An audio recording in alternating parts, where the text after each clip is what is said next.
Puntahan natin yung aming guyabano. Bonggang-bongga.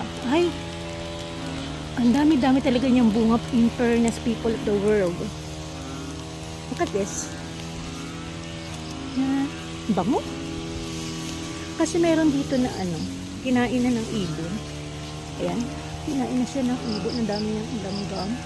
Ayan, may mga maliliit na hinog na actually.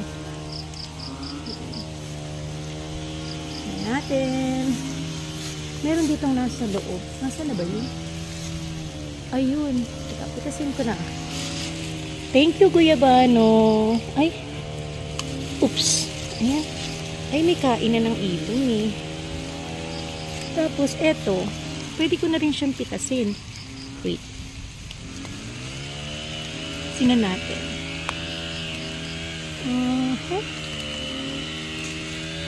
Ikot-ikot. Ikot-ikot.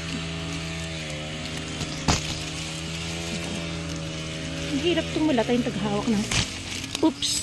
There you are. Eto na po. Ayan, mukhang kakainin na siya ng ibon. Dalawa. Saan pa? Eto.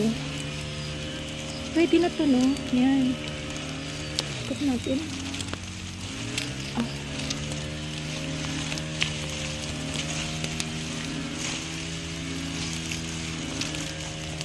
Nababasa yung cellphone kung dito iPhone.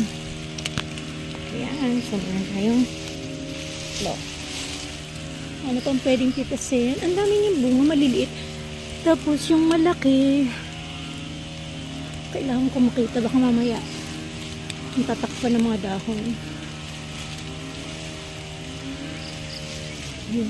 Kita nyo, ang dami talagang maliliit pa. Pero yung iba, parang yung bang madilaw-dilaw na, pero maliit pa. Ang dami dun sa taas, so. Yung isa may kagat na ng ibon. So, ayan.